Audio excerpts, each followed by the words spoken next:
दैनिक जागरण का संपादकीय डिक्टेशन। गति 100 शब्द प्रति मिनट। स्टार्ट होगा 5 सेकेंड बाद।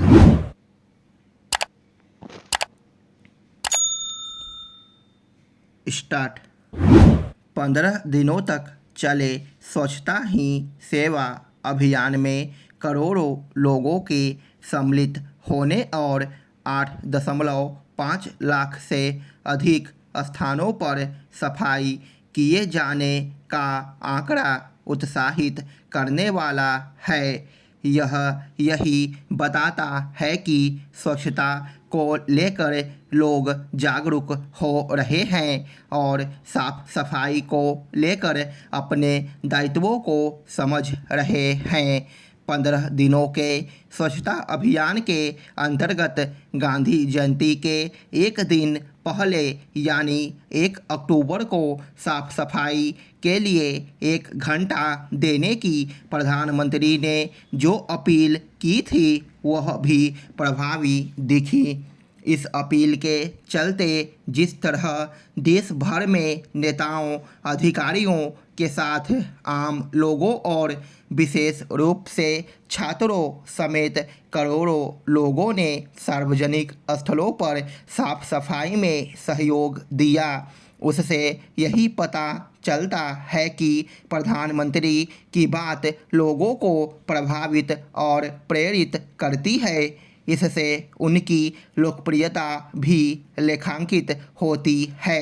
स्वच्छता ही सेवा अभियान का प्राथमिक उद्देश्य साफ सफाई को लेकर सामुदायिक भागीदारी को बढ़ावा देना और स्वच्छ पड़ोस, गांव, कस्बे एवं नगर के महत्व को बल देना था।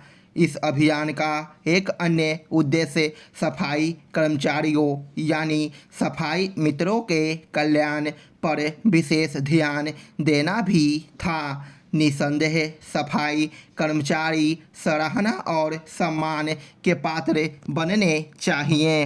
वे एक बड़ी जिम्मेदारी का निर्वाह करते हुए देश को स्वच्छ बनाने का काम कर रहे हैं।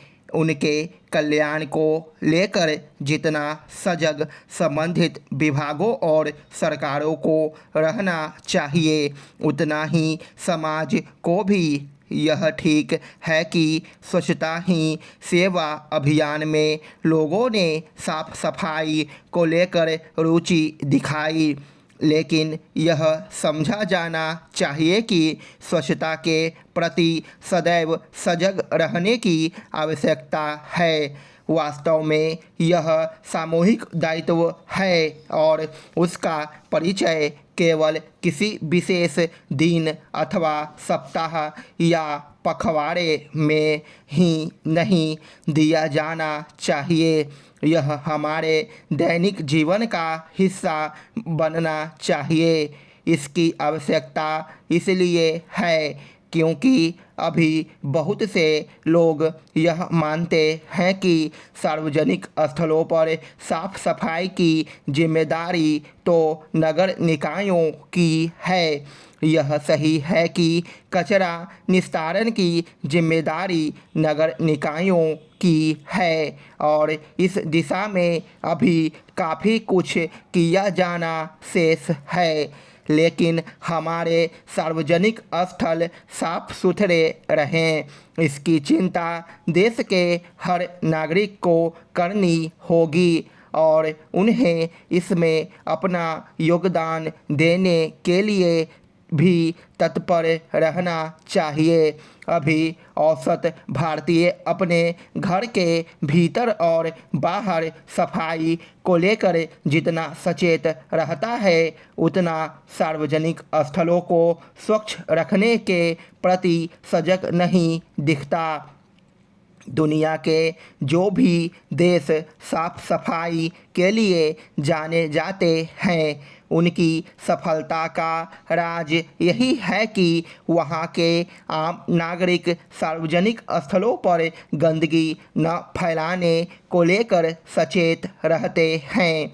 वे न तो स्वयं गंदगी फैलाते हैं और न ही किसी अन्य को ऐसा करने देते हैं। यह आदत हम भारतीयों को भी अपनानी होगी।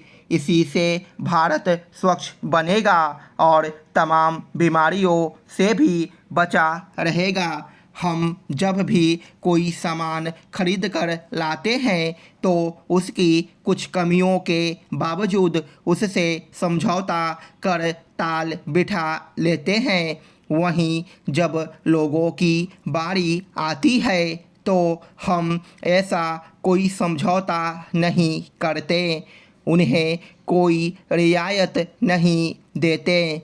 हम लोगों को तब तक पूरी तरह पसंद नहीं करते जब तक कि वे हमारी कसौटी पर 100% खड़े न उतरें।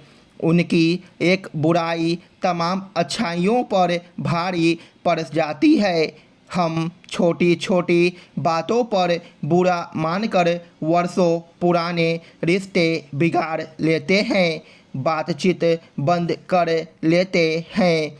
इसी 10/10 के चक्कर में सबसे दूरियां बना कर हम स्वयं को अकेला करते जाते हैं। कुछ वक्त बाद वही नाराज़गी पिघल कर हवा हो जाती है। उस व्यक्ति के साथ बिताया गया समय याद आने लगता है।